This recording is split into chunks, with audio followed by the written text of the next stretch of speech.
Alrighty. Neato, neato. Everything. Oop, there's the Twitch ding. That's a good sign.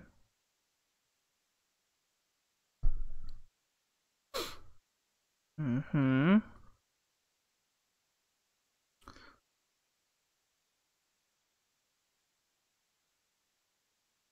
Okay.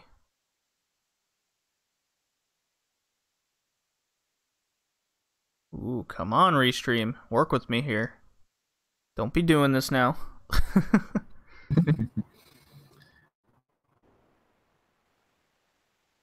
I finally figured out some settings that work for my internet so I can stream in 720 instead of 480 standard. Nice. Yeah. That was a good day when I figured it all out.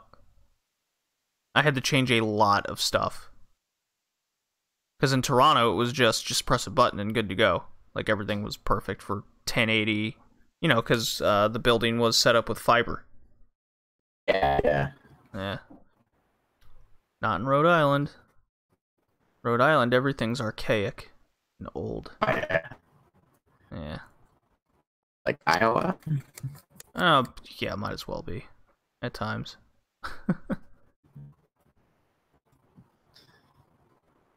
Keep remembering South Park. It's like, Iowa's the perfect place for you. Everything's 2 years behind over there. Yeah. Frozen in ice. Yeah. See what happens if I do this. Alright. Say something. Colin.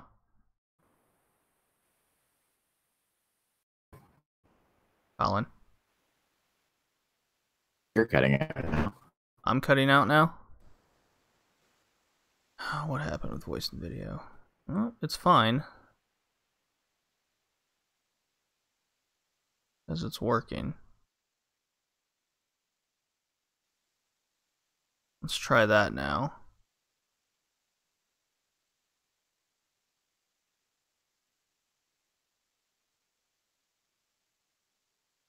Okay. How well can you hear me now? Is everything working?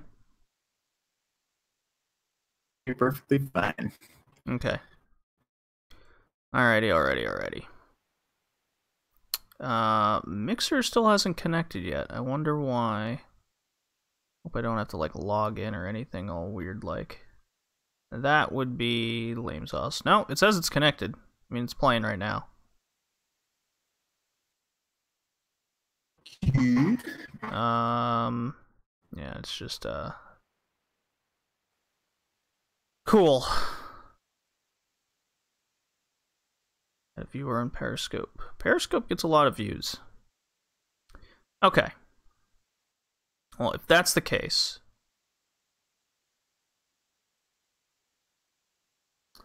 then there we go, I'll do this. Later. Perfect. Perfecto. Hooray. Alright, I'm ready. Ready when you are. Got Audacity all set up. 3, 2, 1, go.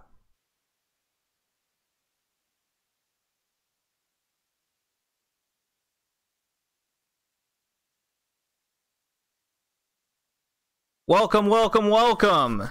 It is episode 26 of the Red Leaf Retrocast, the Retro Gaming Edition. Brought to you by JD and his buddy Colin. Colin, how you doing, man?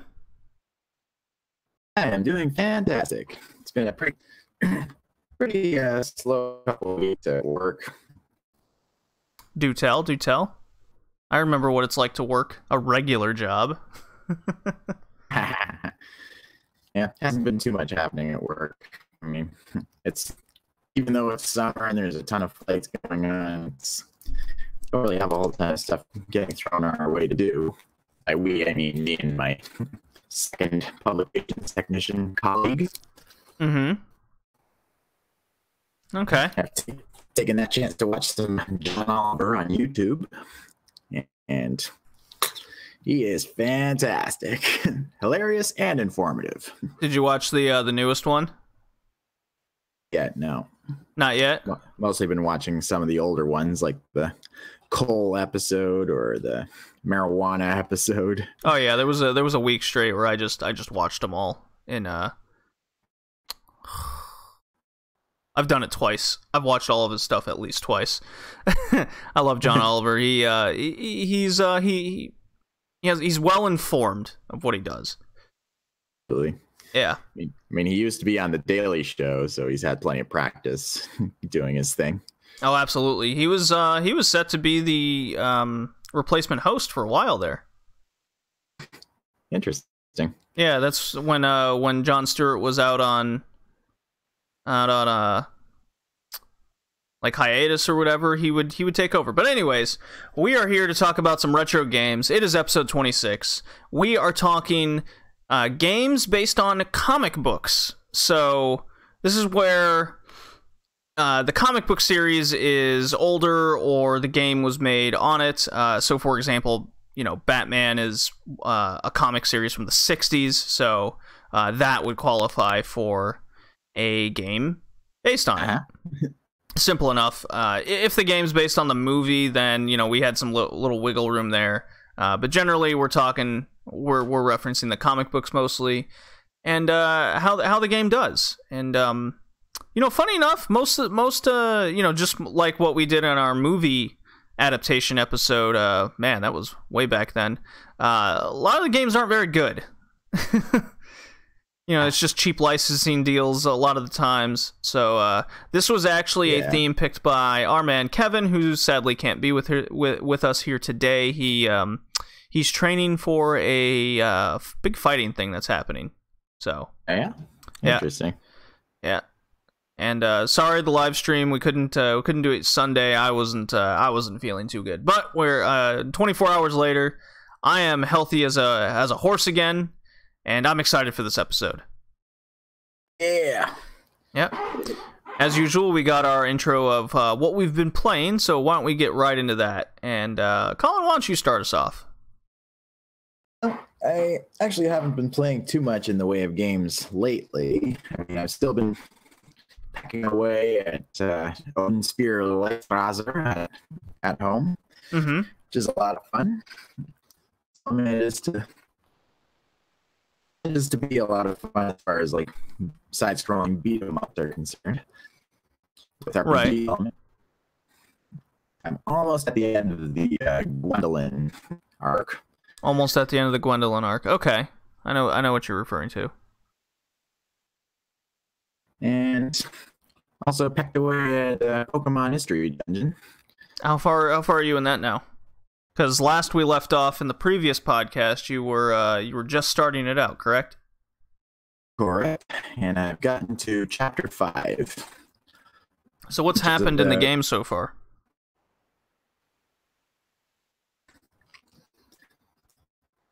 You and your companion Pokemon have been basically getting settled in at the Pokemon Guild. It's essentially the same as the Fairy Tale Guild. You pick jobs and then go out and accomplish in certain regions. Okay. Close to the guild hall.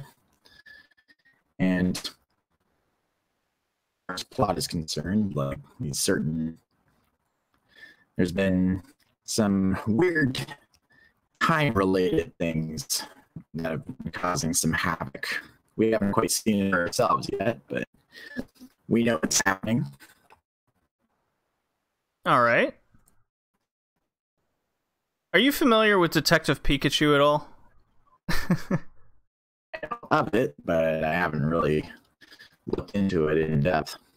So, I don't know why it reminded me of Detective Pikachu, but I expected you to say as you were going through the chapters, and then Pikachu started talking to me in this New York accent. It was really weird. I totally would have made that joke if I did. Yeah. I'd known that. Yeah, Detective Pikachu is a weird game.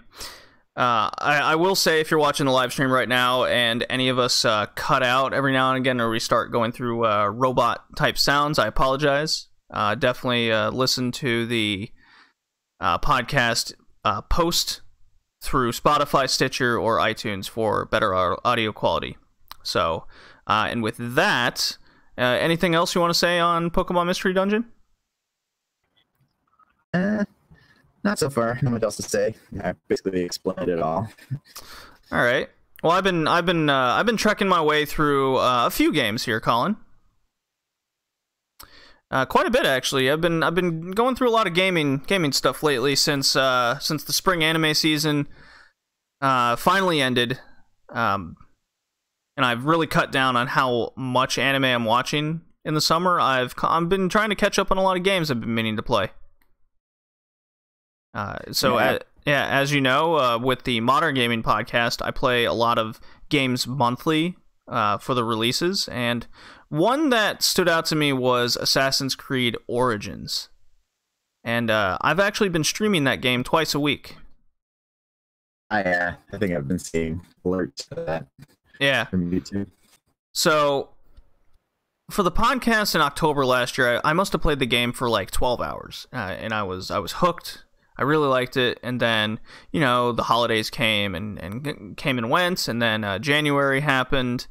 Other games came out like Mario Odyssey, and that one was, well, let's face it, better. I played that, and, you know, it's typical way I play games. You know, as soon as I get into one game, another one comes out, and then that's what I want to play. So, I finally decided to pick this back up, and so I forget exactly what I said in the October gaming cast, but I'm pretty sure I mentioned that the leveling system in the game is quite annoying. Oh, yeah. So, I even put an Instagram post out last week where I'm a big Assassin's Creed fan. I have games 1 through 4. I've played a few of the spin-offs. I didn't quite care for them. A lot of people like Brotherhood. That's like the spin-off side story of Assassin's Creed 2. A lot of people think that's the best one.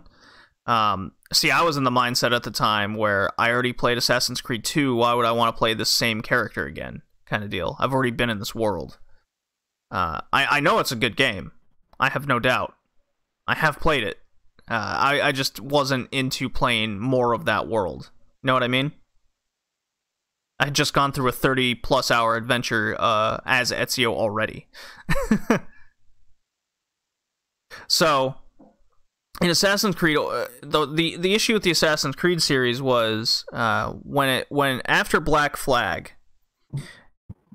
the series went through this phase where they felt like it was a need to just pump out a new game all the time. And I get the ideas they were going for, but the difference between a game coming out yearly, I believe Black Flag was just a year after Assassin's Creed 3, and 3 was a year after, no, because Brotherhood came out. So 3 took a little while. But Black Flag took a lot of the ship missions from 3 and made it its own game, and that was really cool. That still remains my favorite Assassin's Creed game. Then Unity came out, and at the same time they were making Rogue. And if I have my facts straight, Rogue was supposed to come out that year, and Unity was going to be the one the year after that. And this is where the series just started going to shit. So Rogue came out like a month before or after Unity. Not that it matters either or. The point was, when Unity came out, it was a broken disaster of a game. It took place in France. There was so much emphasis on stealth that the game became a slog on top of all the bugs in it and everything. And even if you take all all the bugs out, the game still didn't do anything for me. And then Syndicate came out, and of course nobody remembered Rogue. The remaster of Rogue actually came out, I want to say this year, and no one even gave two shits about it, as one would, because it felt like it was a spin-off of Black Flag. So that takes us to Syndicate, and then Syndicate, the whole thing was, oh, you're in London and you can be a man or a woman, and that was more or less, I don't really remember a lot about Syndicate, and that should probably tell you a lot about the game. Yeah. Yeah. I mean, it wasn't as bad as Unity. It was, I want to say it was a lot of cutscenes and QuickTime events and those things like that. That is not what Assassin's Creed was. So then Ubisoft's like, shit, let's take a year off, relook at it all. And I was out of the series. I paid attention to Syndicate and I was like, this doesn't do anything. Origins comes out and you can go around Egypt. It really felt like it was reinventing the series and keeping a lot of its spirit. And yeah, and I definitely felt that immediately when it came out October of last year.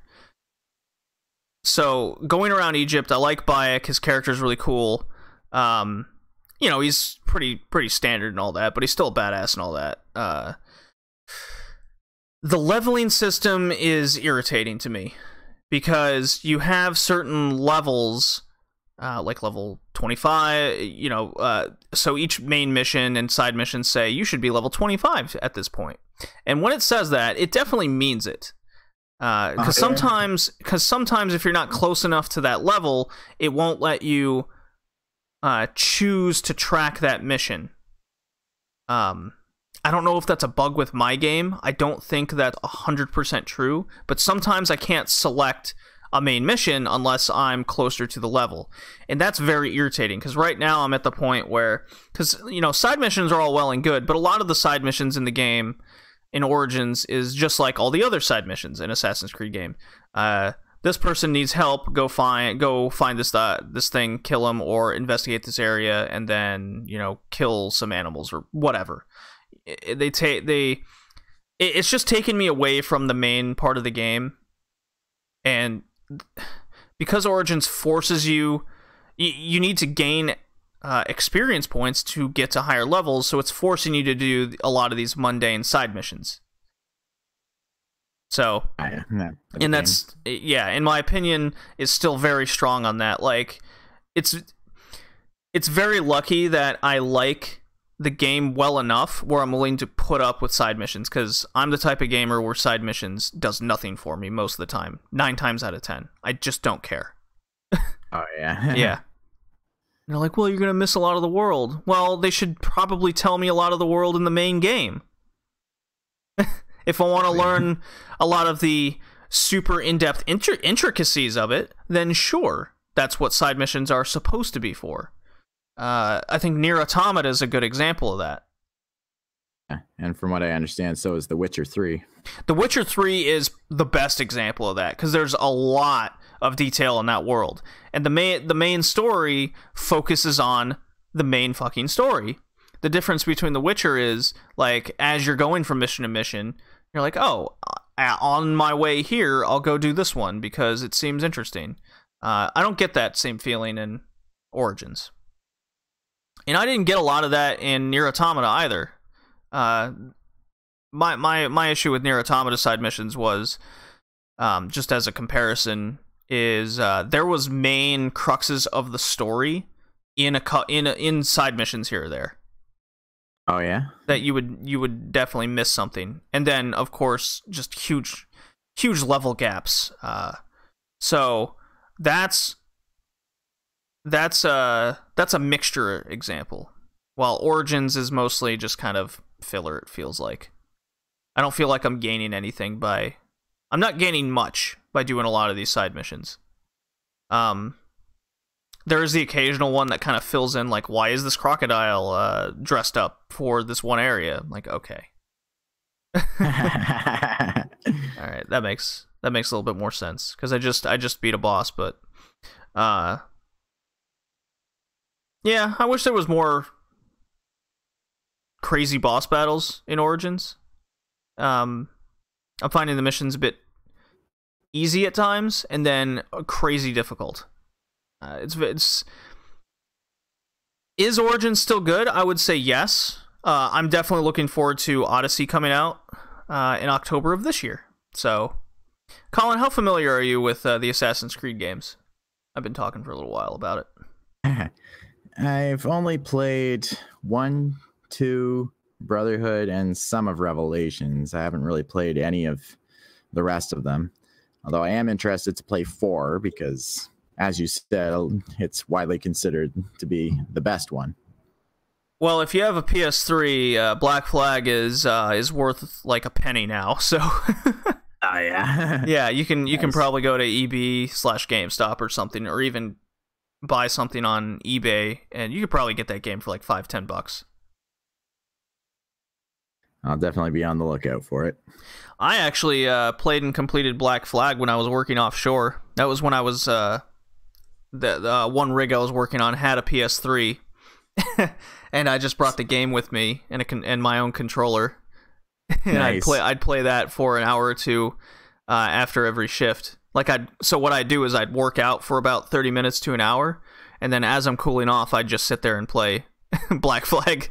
Maybe that's why that's why it was even more enjoyable. Like, oh, I'm out at sea, and I'm actually out at sea. Hey, that seems very appropriate. Yeah, as the boat's rocking, I'm rocking in real life as well. That's so cool. Yeah. What'd you think of Revelations? Because I believe it was at the start of Assassin's Creed 3 where this huge gap in story happened where like Desmond meets his father and everything, and that was all in Revelations.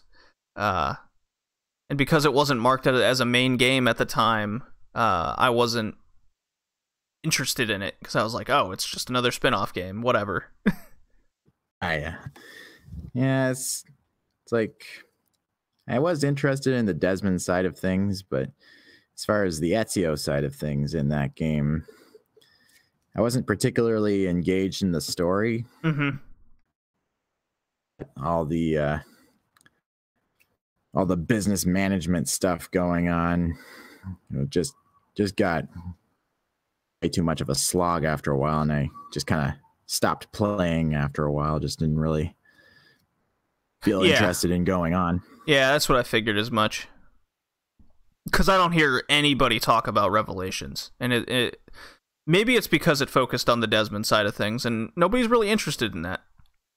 And that's the other thing in Origins. Man, I gotta look at how many hours I've played into it now, and there might be only 3 instances where you aren't Bayek in Egypt.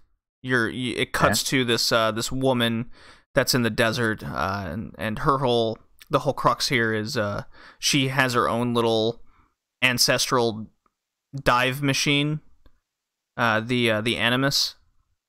Oh yeah. And the specialty here is she doesn't have to go into her ancestors past. All she has to do is like find, I guess, some DNA of someone from the past, and then she can enter their memories and relive that. So I mean, it's interesting. It definitely, you don't really need to have much of a story there than to explain it all. It's just like, no, new machine, new tech. Pretty much. Yeah. So the other game I started playing is another Ubisoft game. I finally completed the story mode on For Honor. It was fun. I won't talk much about that. I'll probably save that for the Modern Gaming Cast. I started playing Watch Dogs on the PS3, the first one. And this was a game I wanted to love. Because I remember when it came out, when it was coming out, super hyped, and then when it finally released, it was a bug-filled disaster. If memory serves you, Colin. Do you remember that? Particularly in the PC version. Yeah, well, every version was bugged out. And I just I played it for an hour. Like, cars were going through each other and getting stuck.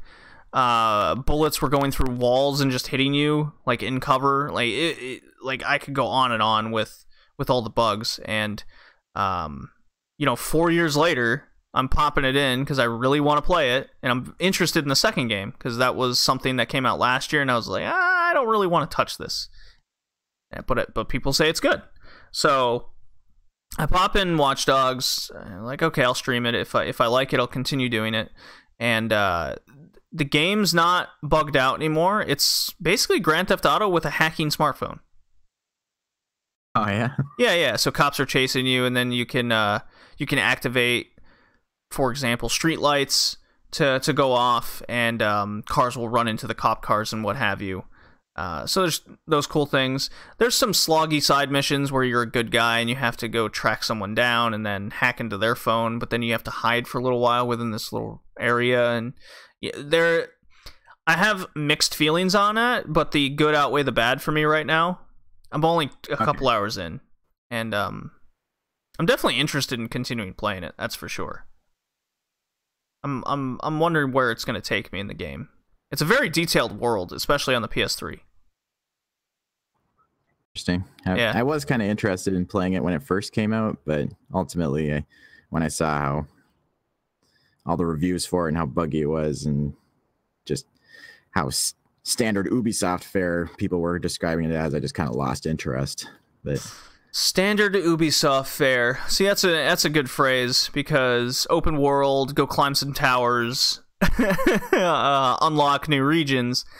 In this one, you have I want to say radio towers, and you hack the radio tower, and that gives you more. Think of it as you're unlocking more information on the area that you can now hack more of. If I'm not mistaken, that's how it works. I kind of like that, because you have to actually break into a building of sorts. There's like a tiny puzzle involved. You know, nothing too time consuming, which I kind of liked, as opposed to, say, Far Cry, where you actually just climb a tower, or Assassin's Creed, where you just climb a building and then scope the area out. It seems like they put a little bit more into what the area is going to be. But again, I've only played a couple hours. That's usually my demo and first thoughts. So I am optimistic on it going forward, especially considering the first time I played it 4 years ago, it was a disaster. Oh yeah. Yeah. The other thing that's standard Ubisoft fare is, usually a year or two after the game comes out now, they fix all the bugs and the game's good. Just look at For Honor. That game was unplayable when it first came out, and now they gave it away for free, and I was like, okay, I quite enjoy this. I meant to play the PvP today, but I got distracted and what have you, so. And then, last but not least, I've been balls deep in Octopath Traveler. I want to play that so bad, but I don't have a Switch. It's, I would say it's definitely worth getting if you have a Switch. I'm obviously going to go into much more detail in the Modern Gaming Cast for July, which should be recording here in the next week or so. I will say this, Colin. It is a JRPG light, is the best way I can describe it. It has a fantastic gameplay system, cool class system, and how that's integrated into everything. However, the characters and story is one of the most bog standard, weak things I've played in a JRPG in a long, long time. Yeah. So the first chapters were interesting, and then when I realized, then going into the second chapter, so you have 8 characters and they each have 4 chapters. So 32 chapters to play. So it's a lot of game. However, when I got into started doing chapter 2s, I quickly realized that none of the stories intertwine. Not really. The characters don't really interact with each other. They're just you're just playing solo stories, and then you just happen to have these other characters to play with during battles, just for the sake of that. So, really missed opportunity there. But again, I still vastly enjoy the game. I already got 30 hours into it. It's only been out for a couple weeks, so that's a good sign at least.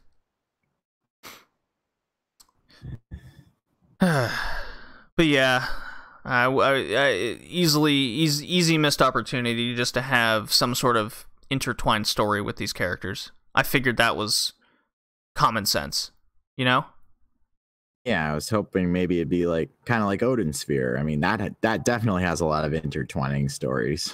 Yeah, it's a good example. Even Final Fantasy, you know, you always meet tons of characters in Final Fantasy games, like Final Fantasy VI, and well, actually any of them really. You meet the characters, their their stories intertwine, what have you. I don't really know what they were thinking of on this one. Maybe they were just thinking we're gonna make a good battle system and then screw it. Sounds like Bravely Default. I liked Bravely Default though. At least the story was more fleshed out, I guess. If you play Octopath, you'll definitely know what I mean. By the story is non-existent, essentially. Yeah, I wanted to like Bravely Default, but I don't know. I couldn't really get into it. Maybe it was just the amount of grinding I had to do, or just the character design is not really grabbing me. Yeah, there was a lot of grinding in Bravely Default. They fixed that in the second one, though, I feel. Maybe I'll come back to it eventually, but for now, it's not really tickling my fancy. Maybe. Yeah. So definitely, if you want to hear more about Octopath Traveler and my opinions, come check out the Modern Gaming episode of July 2018 coming up here in the next week or two. So that'll take us out of our little banter introduction, and I'm gonna play this sick drop here, and we can move on to our topics.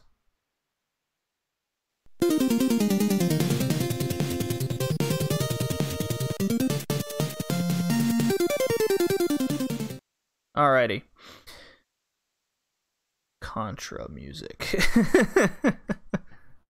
I quite like that drop I made. Still waiting for Chrono Cross. Oh, I actually remembered that like 5 minutes before you got online. I was like, no, I don't have the Chrono Cross one ready. Oh well, someday you know what? For the next cast, I will just have JRPG sound drops. I'll have 3 new ones just for that. Just for you, Colin. I feel so special. Yeah. Alrighty, so our first, these are quick topic news things that I thought were interesting. Maybe just for basic discussion before we get into our theme of comic book games. Ni no Kuni 2's DLC is coming for free next month in August. So this is interesting, considering that a lot of games come with season passes nowadays, where 2, 3, 4 sets of DLC will come out, and if you spent the $30 to $60 extra, you get those included. Well, Ni no Kuni's first DLC is free. It's like Nintendo with Hyrule Warriors. Everything was free. Well, I like that. Yeah, Nintendo has been good about some things. I don't know. The way Nintendo does its DLC seems to be either worth it or just why bother. The worth it part, I would say, would be the Mario Kart 8 DLCs, where they're new tracks, with new characters and cars and what have you. While in the Breath of the Wild DLC, it was nonsense filler. Like I had a friend who got it, and I was playing it. It was like, okay, so I spent $20 to get a bike. Okay, I suppose, or more shrines. I'm like, but that wasn't even the part of the game I liked. Not really. Yeah. So, this Ni no Kuni 2 Adventure DLC will be an adventure pack. Will introduce additional quests, bosses, costumes, so your substandard fare. I'm not totally sure what the quests were. I imagine just more side quests.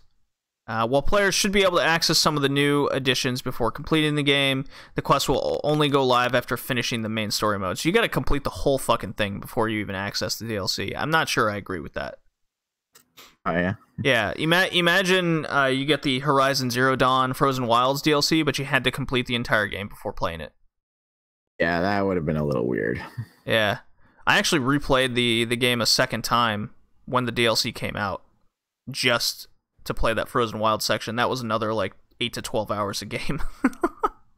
Oh yeah. That's an instance of good DLC right there. And it filled in. You played it? What? I had the Frozen Wilds included in the edition of the game I got, and I played that on my first playthrough. Oh, so good. Final mission. Yeah. As soon as I got to like level 30, I think that's what it was recommended to go there, I went straight there. Nice. It's so cool. It's such a cool area. Anyways, yeah, so Ni no Kuni 2, I spoke about that game when it came out in, I want to say April or May. Uh-huh. It was definitely on that cast. It's fine. I think I played 12 hours and then I just put it down for other stuff. I just found it too easy, I guess. Not a horrible complaint about it, but anyways, yeah, new DLC pack. Then next news is Team Sonic Racing is coming December 31st. Weird release date, if you ask me. Yeah, really. I mean, why the new year? Why the new? Yeah, why not just release it in January? I mean, it's already after the holidays, anyways. Release it on Boxing Day. That would have been a good day to release it on. Yeah, I'd say so. Yeah.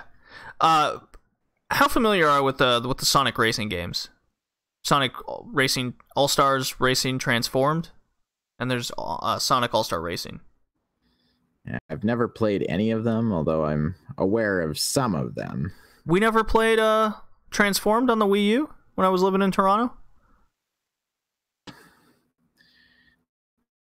No? We never did? I don't think so. I don't think I ever played any racing games with you. Bummer. I remember you played Mod Nation Racers with a couple of other guys. Oh, yeah. That's like one of my favorite dumb racing games of all time. Good college times with that game. Yeah, so a new Sonic Racing game's coming out at the end of December of this year. I'm excited for it. I liked the All-Star Racing series. It's a different take on a little Mario Kart type kart racer. So cool. I hope it's good. I really do. I wouldn't mind, since I didn't get Mario Kart 8 for the Switch. This would definitely be my little kart racer for the Switch.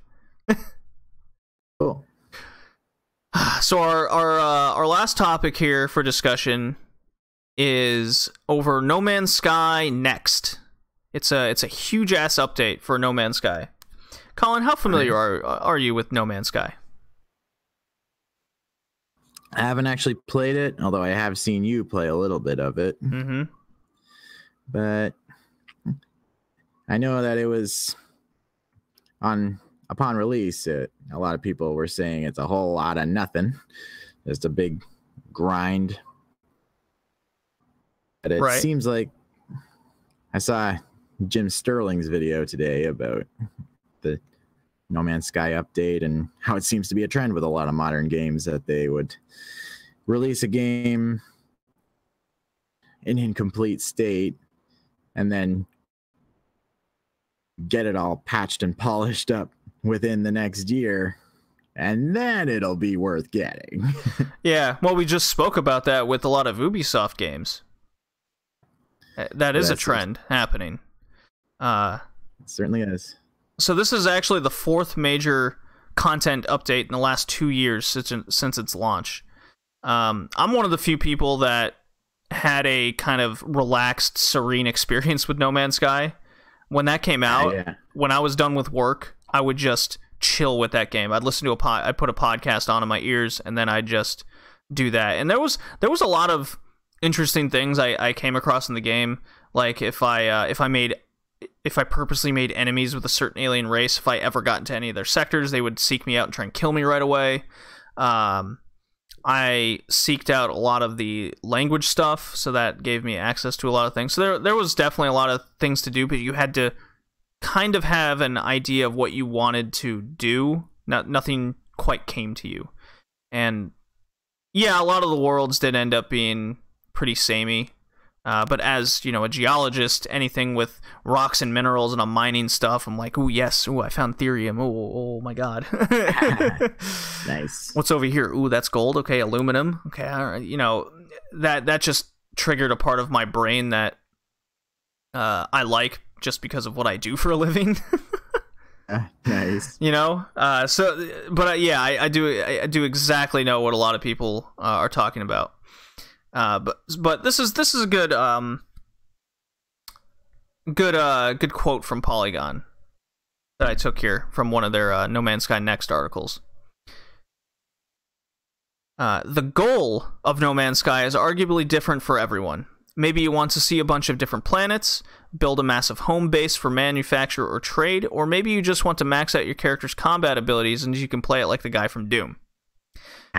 Those are all viable goals in No Man's Sky, but all of them hinge on the biggest flaw Next doesn't fix: the grind. So yeah, at the end of the day, No Man's Sky is still a resource management game.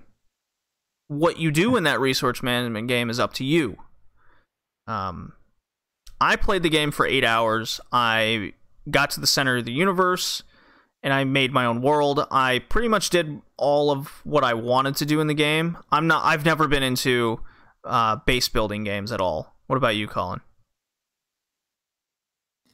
I have played a bunch of RTSs like StarCraft before.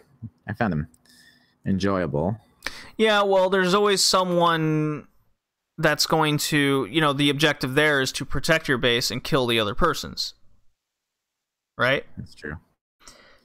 This is why I'm a little bit afraid for the new Fallout game coming out this year. If your whole objective is to just build a base and almost nothing else, then why? Why bother? The game will feel like a big grind. Luckily, this, I played a little bit of this No Man's Sky Next, and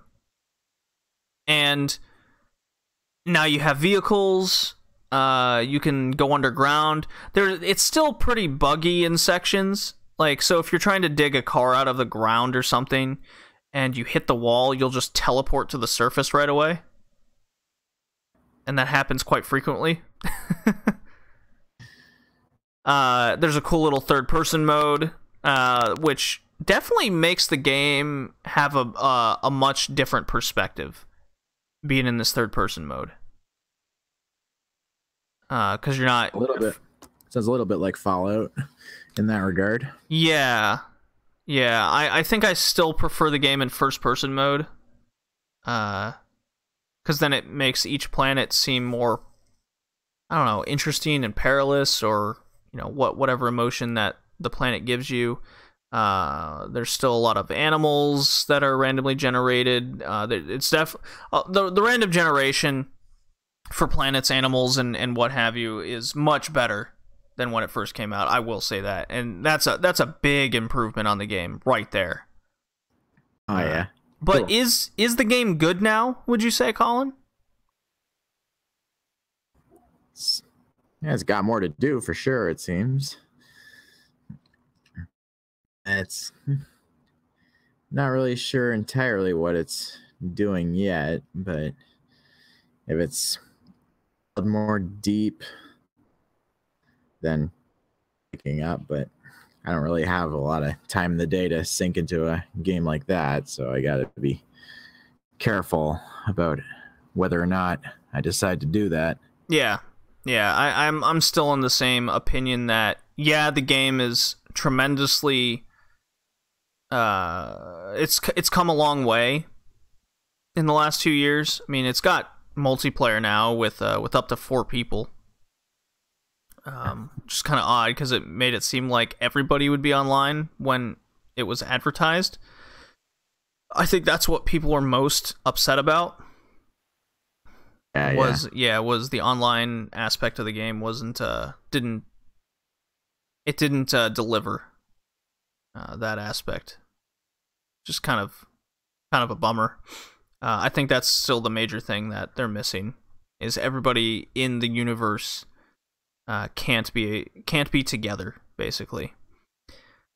But yeah, even though there's more stuff to do and that gives you more incentive to keep playing, I think it's still the same game, to be honest.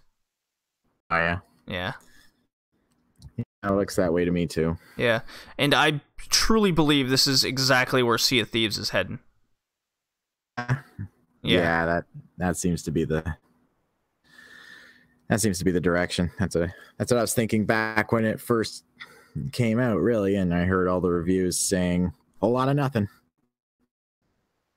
Yeah, Sea of Thieves is exactly that, and with all these content updates that they're coming out with, I think it's just going to be that again. It's just going to be more.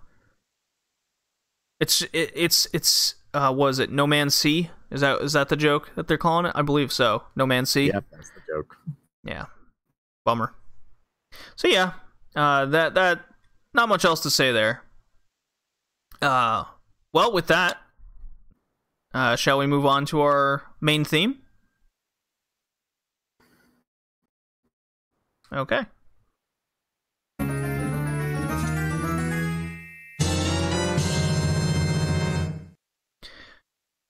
Alrighty. Colin, how familiar are you with comic books? Do you read them? Do you collect them?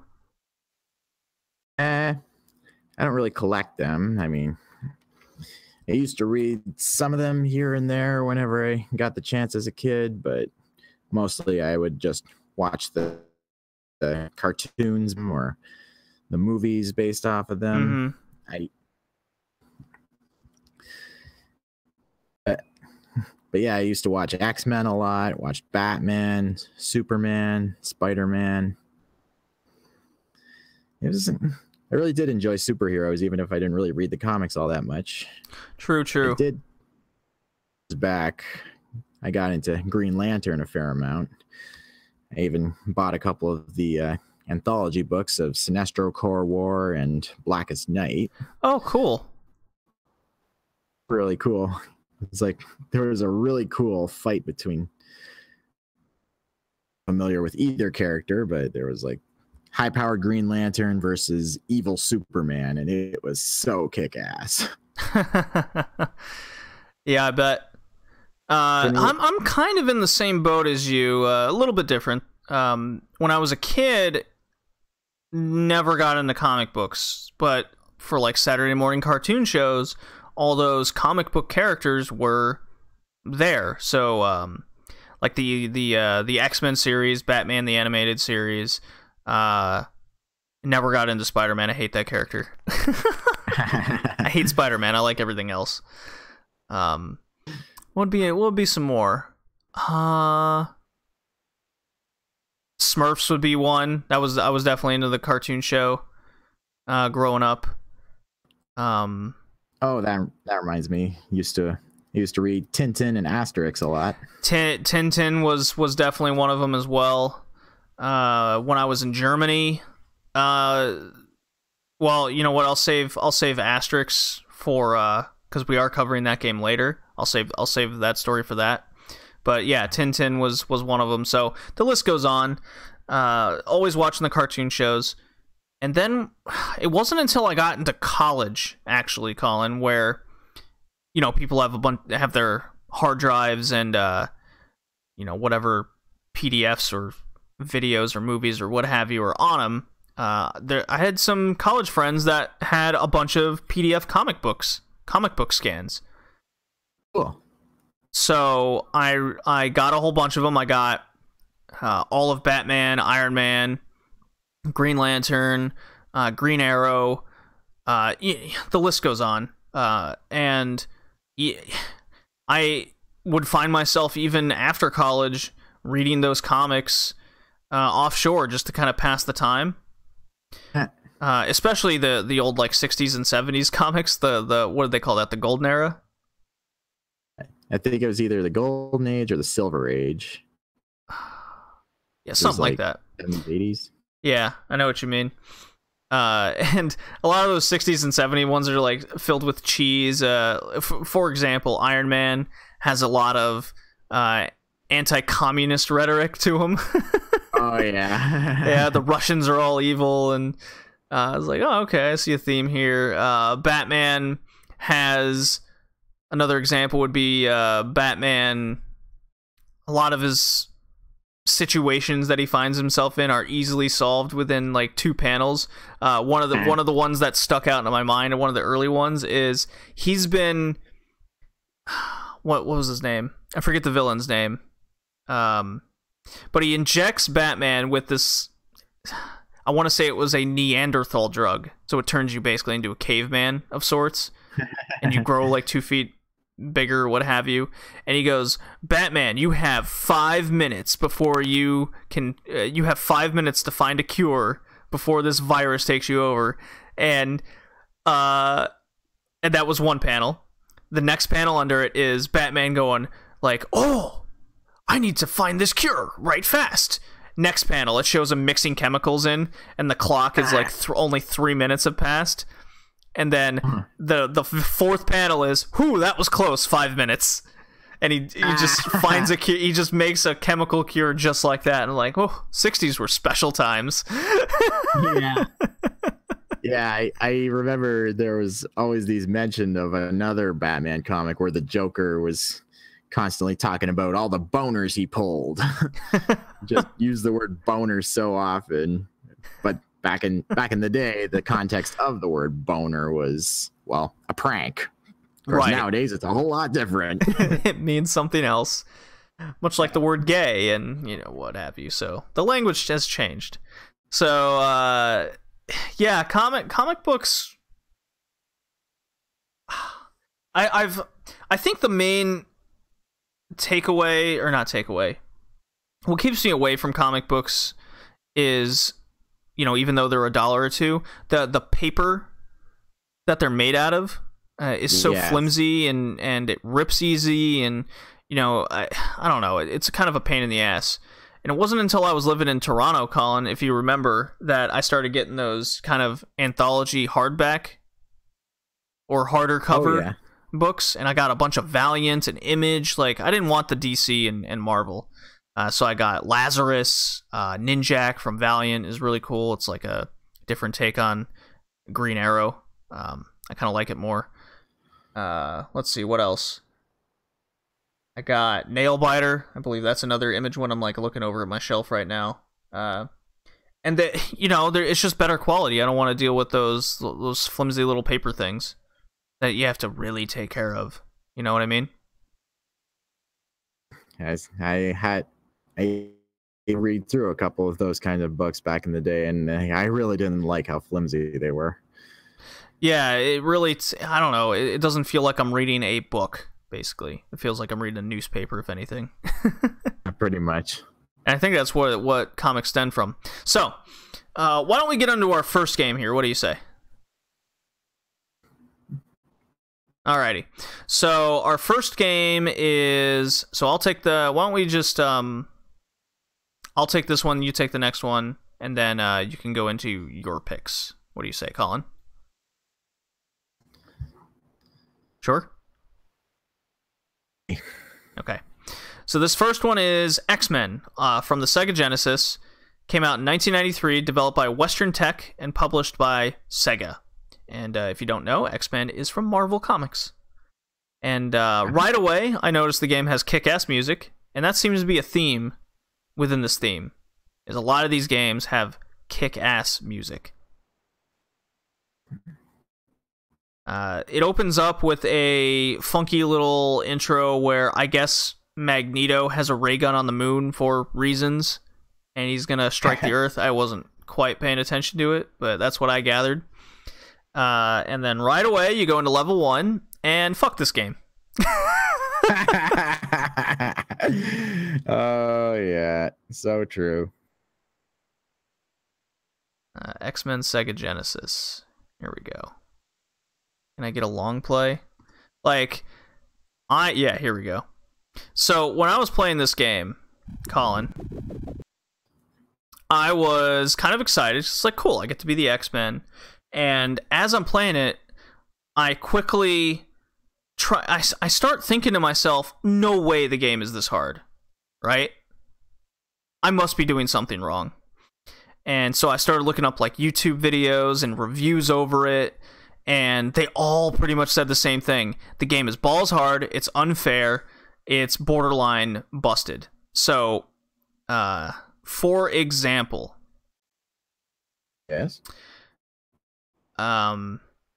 there is, so I even put the game on easy difficulty. It doesn't change a fucking thing. You just play in the first level, there's pitfalls that'll kill you immediately, bad hit detection with the enemies, and I noticed that all the X-Men have just shit attacks. They were the worst. Their mutant powers didn't really do much. No, not at all. I mean, Cyclops' laser eyes were worthless. Absolutely worthless. I couldn't believe what I was experiencing.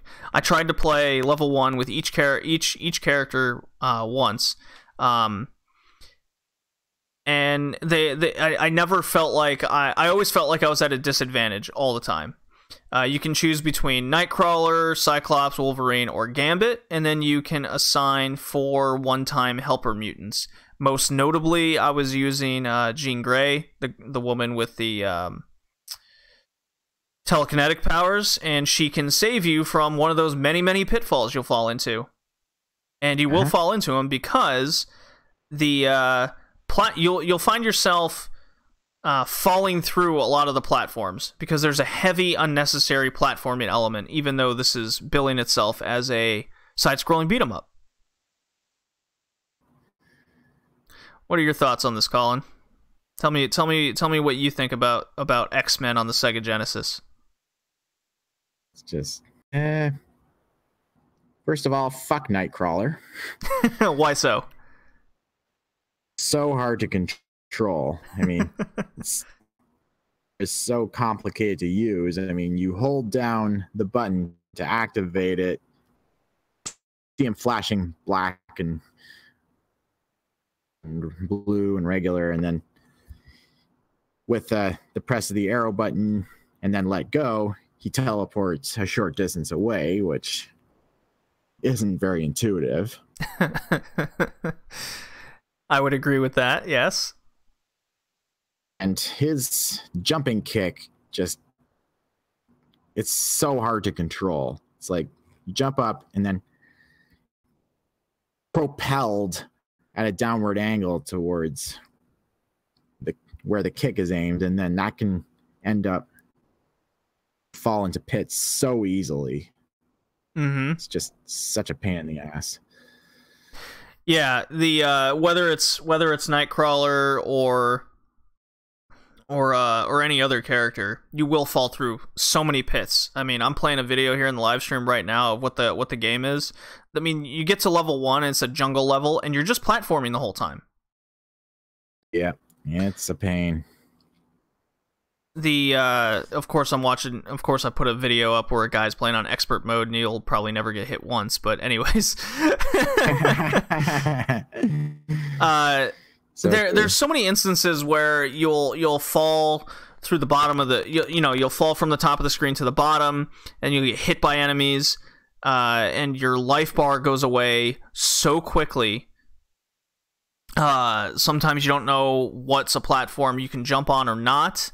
There's knockback to a degree where you'll fall into the pits. I did find myself using Gambit just because he has a pull, and that's at least relatively easy to control. Yeah, he was my favorite one to use. Yeah, even though they gave him like the most stereotypical French lines at the start, but anyways, that's neither here nor there, I suppose. God, I didn't get past the sewer level. And that's just stage 1. I could not get past stage 1. So jungle level is the very first area, and then you get to a sewer level, and I just didn't have the patience for this game at all. It was just that frustrating. especially when you get to Juggernaut at the end of the Oh, jungle yeah. level. How the hell are you supposed to not die facing him? Yeah, it's so annoying. Like oh my god. So when I chose Wolverine for the first time, and I finally got to Juggernaut. Yes. I was like, okay, this shouldn't be too hard. Wolverine can heal himself, right? No, because Juggernaut just goes left or right. He just bashes into you. There's no rhyme or reason really to it. You're gonna lose. You're gonna lose a life at least once, and you're gonna get hit a billion times. So unfair. In the ass. Yeah. You really have to memorize every nook and cranny of the level, otherwise you will fall into just pits and spikes and shit, and lose health. Although it's better than losing a whole life like in Shantae, honestly. Yeah, I suppose, but Shantae was actually a good game. Yeah, That's the difference there. So I don't have much more to say on X-Men other than I was incredibly disappointed in the game. Mixed feelings about it. It's like it looks cool, has really cool visuals, but effects. Every time you kill an enemy, it sounds like a wet fart. Get that feeling? Yeah, I guess I can hear it now. Yeah, the sound effects in the game didn't do much for me. And that's for sure. But what did you think of the music? That's probably my take. Yeah, I agree. I think the sprites were really good. I wouldn't say the backgrounds were all that good though. Yeah, not particularly. It's just kind of bare bones. I mean, I didn't get to play much of the game after level 1, so I can't say that was any good. Didn't either. I couldn't get past it. Got to the second boss after Juggernaut, and I just got flattened. Oh, who is the second boss? Because I didn't even get that far. The character's name, but it was like one of the female villains. Someone with insect powers. I can't remember. Oh, okay. I know what you're talking about. I can't remember the name myself. So, yeah, X-Men on the Genesis is definitely worth skipping. We don't recommend it. It gets a fail. Yeah, pretty much. Pretty much. So, Colin, why don't you take us into our second game? Second game is Spawn on the Super Nintendo. That is Todd McFarlane's 1995, developed by and published by Acclaim. A comic by a Canadian creator that was published in Image Comics. Basically about Spawn. He's basically a former military veteran who, when he was alive, got killed, and then he makes a deal with the Lord of Hell, Malbolgia, to see his love that name. to see his wife one last time, and in exchange, he becomes a Hell Spawn that works for Malbolgia. Malbolgia. And the story is basically him fighting both the minions of hell and the minions of heaven. But he does have some pretty kick-ass powers. He's got these chains he can manipulate at will, cloak that he can fly or glide with, magic attacks powered by necroplasm, which is basically his lifeblood. Cool character, but I never could find myself getting into reading any of the comics. Yeah, I'm very much the same way. Spawn was always a bit different and odd to me, which is saying something, because I like Image generally. Image Comics. But yeah, never did get into Spawn myself, and I think that kind of played into the game here as well, because if you can't get into the character, then I imagine the game wouldn't do much for you either. Yeah, for sure. I mean, I saw a bit of the HBO animated series that they made of it. Mm-hmm. I mean, it had some good voice acting. Keith David voiced Spawn, who, if you don't know, he voiced Goliath in Gargoyles. Oh. And the main villain of Princess and the Frog by Disney. Okay. All right. I follow you now.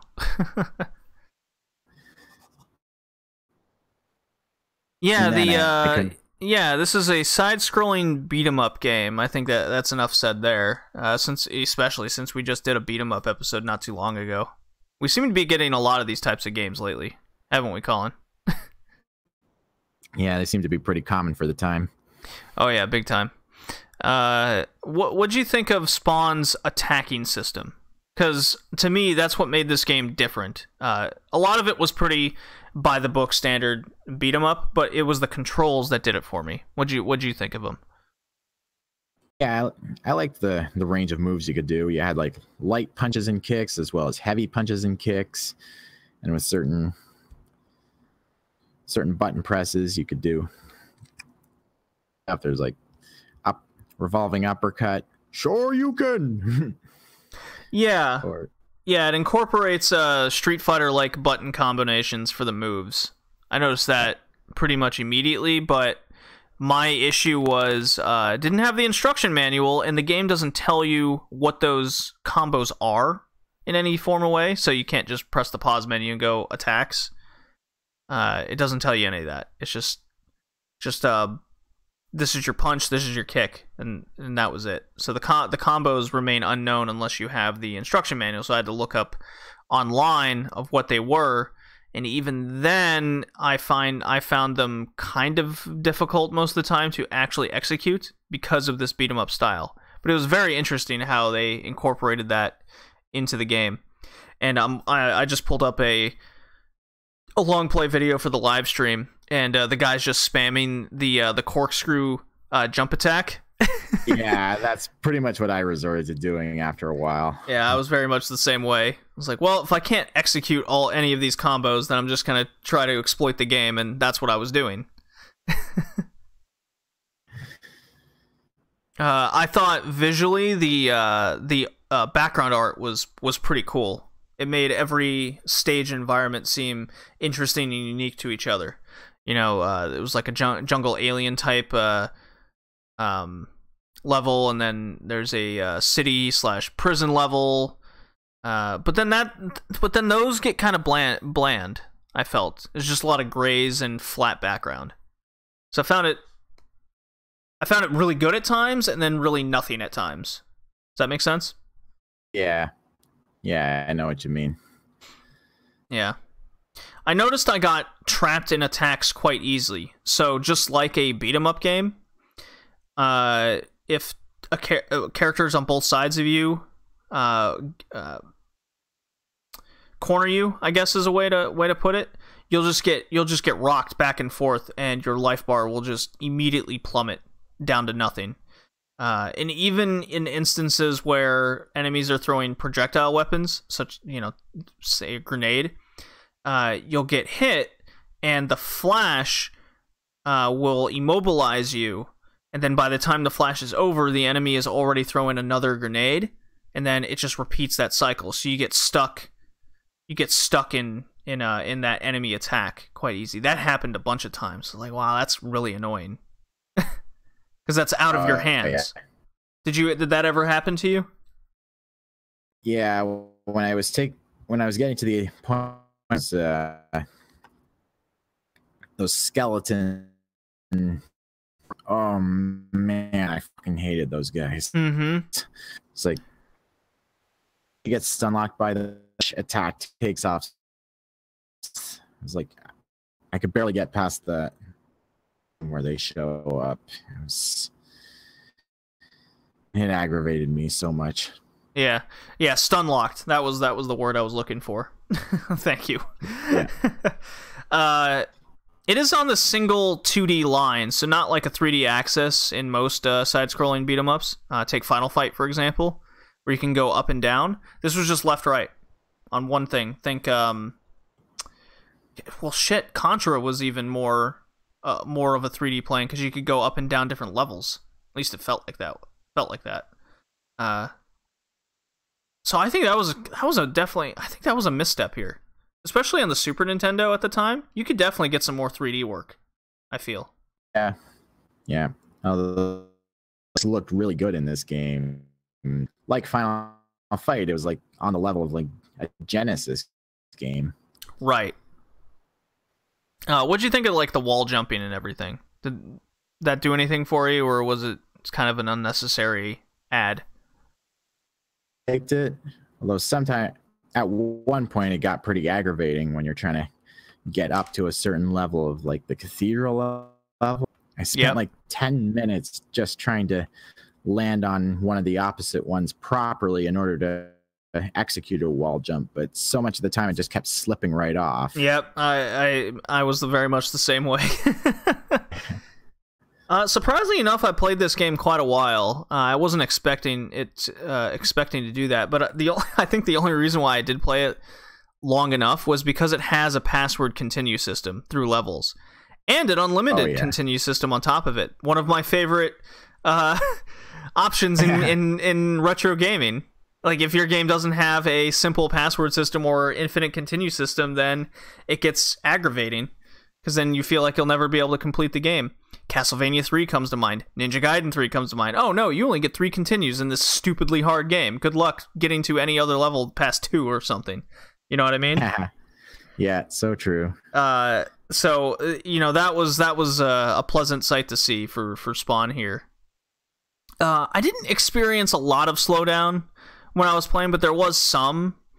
At least it felt like it. Especially when Spawn uses his cape to slowly fall down. I felt like in order for them to properly execute that sprite animation, that the entire game around him had to slow. I don't know. It was just kind of my observation when that was happening. It was probably the most unique thing to the game besides the controls, was this environmental slowdown, is how I'm going to put it. What did you feel? Did you feel that at all when the cape was being used? Not particularly.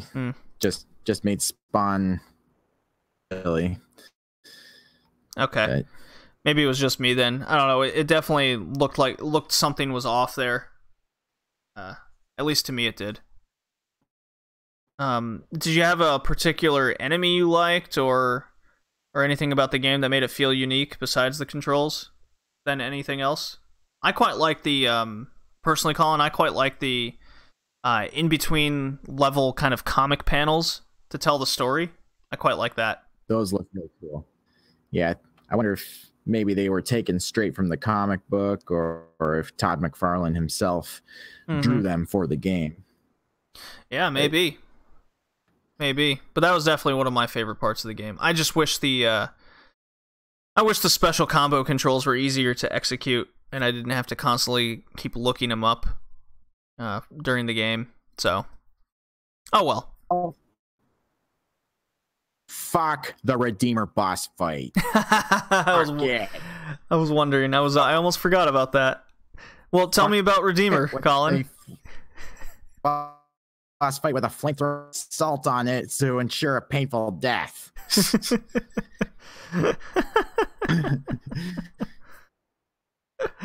Oh man. His laser beam move is complete bullshit. It literally takes off half your health, and it is next to impossible to avoid. Yeah, as I'm playing a long stream, and guarantee he'll may get hit only once. Yep, and that's exactly what just happened. He immediately sees it, and he's not getting hit at all. I'm sorry, I hit my mic. Oh god. Redeemer fight. Yeah. I did get past him eventually with persistence. I didn't play much after that though. Considering I was able to get to like the hell levels, but that's about it. Didn't really. Later boss fight, which is the third one, which ended up being a cakewalk. Right. Just spam the drop kick and he just goes down so easy. Yeah, spamming the drop kick is kind of the spinning drop kick was the go-to thing. No doubt. I can't help you in the Redeemer boss fight. No, you have to actually do something else different. But yeah, for the rest of the, I think because I was just spamming the spin drop kick, it made the game just go by so much slower and got less interesting as time went on. I mean, it's not a bad game by any means, not saying that, but I wasn't totally into it. Is that fair? I feel it's fair. Yeah, that's fair. Okay. I experienced a lot of fight. Mm-hmm. The need to throw that in there. Okay. I'll get a pass from me, but it's probably not something I'll go back to. Yeah, I don't think I'm gonna seek the game out to get it personally. But I wouldn't say it's, you know, if you come across a thrift store that's selling it for $1, I wouldn't say no. You know. All right. So this is this next game is your pick, is it not, Colin? I believe it is. It is. Yeah, well, all right. Tell me all about it. It's Batman on the Nintendo Entertainment System. And published in 1989 by Sunsoft, the same people behind Arrow the Acromaster, Fantasy Zone, and Zero the Kamikaze Squirrel. Yeah, a lot of those little animal characters of the 90s. And this game was loosely based on the 1989 Batman movie directed by Tim Burton, starring Michael Keaton as the Joker. Definitely worth watching if you like superhero movies. I quite enjoyed it.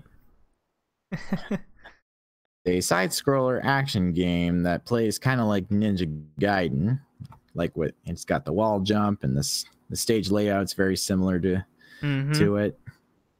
May I just say how awesomely detailed the main menu looks?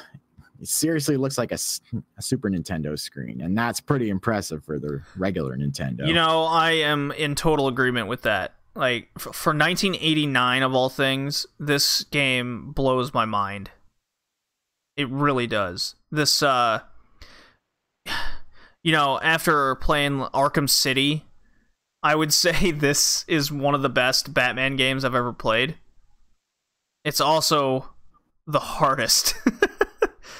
Yeah. It's also one of the hardest. It is crazy difficult. Luckily, there's an infinite continue system in place, so you can try and get better as you play. For sure. Yeah. So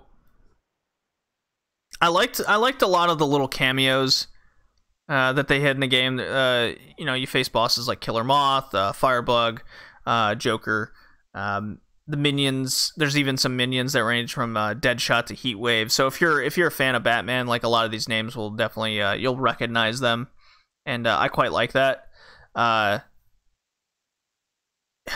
believe Firebug is the very first boss that you come across. Could be Killer Moth. I tend to mix a lot of these Batman villains up now. There's so many of them. And didn't the Electrocutioner show up at one point too? Yes, I believe so, actually. I wonder if that's technically the second boss, because the second boss is just this room, and you have to kill 2 guns, then you kill a kind of a electric barrier, and then you punch a machine. So I wonder if that's the Electrocutioner. It's supposed to be. I could be mistaken, but yeah, I like the level designs. It doesn't require a whole lot out of you. The wall jumping is very intuitive, like it was in Ninja Gaiden. I liked the projectile weapons. So you get 3 projectile weapons. You get the batarang, a bat disc, and a spear gun, and they're all powered by little pellet cartridges that you get by punching enemies or taking enemies out. They'll drop them. I found myself using the batarang quite a bit. What about you, Colin? It's just the most useful. Yeah. If enemies were on certain platforms, I would use the I guess it's the bat disc, where it fires off into 3 different things, kind of like a spread shot. Yeah, it's pretty good for when there's somebody far away and you can't quite jump high enough to get them. So the gun does it for you. I really like that you could throw your weapons like through walls and stuff, just like the enemies would. You know, what's fair for them is fair for you. That's something in games that don't get a lot of. Okay. So I really liked how each level felt different from each other, much like in Ninja Gaiden. In this case, it wasn't just, here's a jungle level, here's an ice level, here's a fire level. In this one, it was more, everything felt like a different part of the city, felt unique. I liked how detailed the backgrounds were, and just how you interacted with everything. It made sense. Oh yeah. I kind of wish the boss battles had health bars, so you could tell how much damage you're doing to them. That would have helped a lot. I think just a simple little bar to show up, kind of like Mega. I mean, if Mega Man can do it, why not Batman? Yeah, for sure. What point of the game did you get irritated at? At what point? Because there was 2 for me in particular that stand out the most. Yeah, I think the second boss was pretty difficult for me, at least on the 3rd stage of it. It just took a while for me to figure out to just go to the far end of the room, and then whenever it fires off a spread shot, when the middle shot gets to a certain point, I jump and do the spread shot, and that actually hits it. Oh, you went about that the wrong way. See, what you do is you basically get like right up on it, and then you just duck. Didn't help me at all. Maybe I was doing it wrong, but I couldn't quite make it happen. Yeah, I just would go underneath the spread shot. I would just duck, and then when it went to its little blue transforming sphere, I would just punch it and kill it. Yeah. I found for a platforming game, because there is a lot of platform elements, just like in Ninja Gaiden, it was actually very accurate. I could be very pinpoint with my jumping, which was very helpful in certain levels, especially stage 3. Oh, yeah? Yeah. I liked it too. What I didn't like was when you get to stage 3, very much like arcade nonsense, you start meeting enemies that will ruin your day. Oh my goodness. You know who I'm talking about? But refresh my memory. So the crazy like monkey jumpy guys that are huge. So this game also has knockback damage, which is very irritating, especially on a lot of levels that have things that will take your health away. And luckily Batman has a decent amount of health to go with him. It's like 8 or 9 pegs. But with these monkey jumpy guys, they'll constantly go into the sporadic movement of jumping like next to you or on top of you, and as soon as you fire at him once, then he'll jump in a different pattern and go on top of you again, and then that knockback will cause you to... It's hard to describe. Basically, you just keep getting hit over and over again, no matter what you do. And it's very hard to avoid. I played the game 2 weeks ago, and I was able to get past it, but then when I played it again today because I do generally enjoy this game. The Gears level that comes later in the game, where it seemingly forces you to take hits just to get past certain sections. That I never agree with. That is total garbage. But then when I played it today again, I couldn't even get past level 3 because the jumpy guys were just so impossible. Just too many instances of enemy placements and you getting just struck over and over again. It felt like you were getting stun locked every time. It's awful. Yes. Well, what did you like and not like about the game? About Batman? Did you feel like you were Batman? Yeah, maybe not quite to the same extent as in the Arkham games, but sure, enough. Yeah. Although all that's missing is the grappling hook. I mean, yeah, I could have sworn this game had one, but I guess it didn't. I must be thinking of a different Batman game. I mean, and kind of cool if it were like Bionic Commando, where you had like the extending claw and then gaps, but yeah, I think that was the only thing that was truly missing from this Batman game was a grappling hook. I think they could have utilized it in some way, but I mean, I guess the way the levels were designed and how the game plays out, you didn't need it.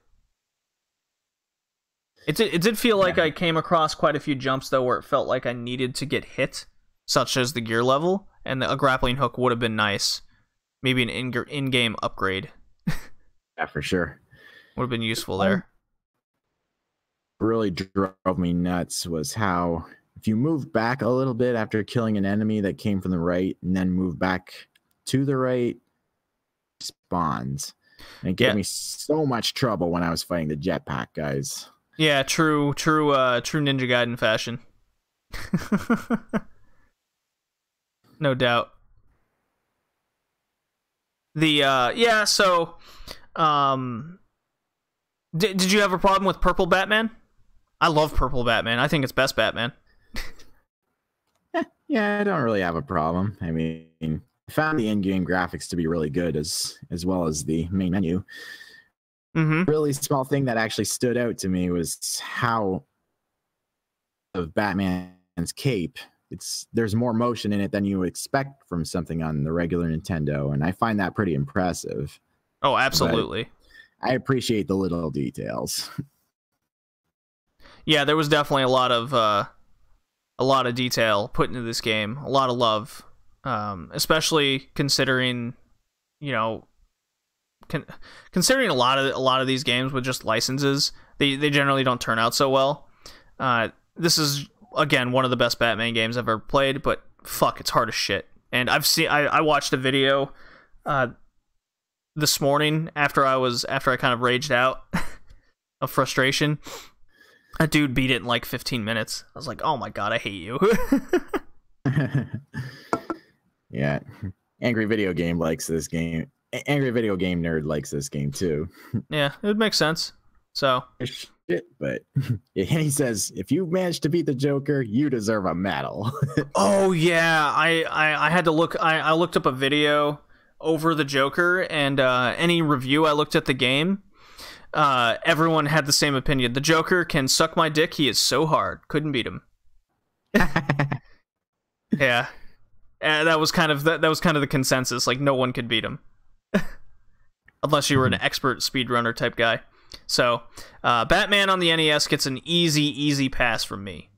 What about you, Colin? Same here. Yeah, it's cheap too. You can get it for like $10. So, Colin, what's our next game? Is Spider-Man on the PS1. I played the shit out of as a kid. Really? Mainly on the PC. Now, this game was created or released in 2000, developed by Neversoft, and published by Activision, the same two studios behind Tony Hawk's Pro Skater. Oh, yeah. Which I found very interesting. Naturally, Activision bought them later, and then they went into obscurity and nonsense. Yeah. Naturally. And fun fact, Tommy Tallarico helped compose the soundtrack, and he's the guy. Did he? He's the guy who created and hosts Video Games Live, track to Earthworm Jim. Oh, wow. How do you like that? I didn't know that. His favorite game to stuff at Video Games Live when I went earlier this year. Okay. So, fun little fact. First 3D Spider-Man game ever. Mm-hmm. I loved it growing up, and I still feel like it holds up somewhat. It's my second favorite Spider-Man game, next to Spider-Man 2, the movie, the game, as opposed to Enter Electro. You get it, but I'm shuddering and cringing. See, I was familiar with Enter Electro. Quite a few of my friends had that game. It started off good, but at one point it just got so boring. Sure. So, how do we feel about this one? I like it. Uh-huh. It had a bunch of ports after the PlayStation 1. The N64 came out later. 2001, it came out on the Dreamcast, so it did well. It seemed like it did well. It also came out on Windows, which is what I Mm-hmm. I mean, it had fun of the different things you could do with the web. Not all of it made complete sense, like putting web spikes on your fists. It's like, how does that work? Well, some spiders have harder than steel type webbing. He just puts it on his fist, and there you go. That is true. Now, the plot to this is fairly simple comic book fare. Spider-Man gets framed by Mysterio for stealing Dr. Octopus's new invention at a press conference, and then what an asshole. Fight his way through he must fight his way through various villains in his comic book Rose Gallery in an effort to clear his name. Venom, the Rhino, Dr. Octopus, Carnage, etc. And it gets his comic book ridiculous, as you can imagine, culminating in a final level where you traverse through Dr. Octopus's high-tech science lab at the bottom of the ocean. Of course, in true James Bond villainy. I thought this game had fantastic graphics and presentation, especially for the time. Sure. That was one of my favorite parts of it.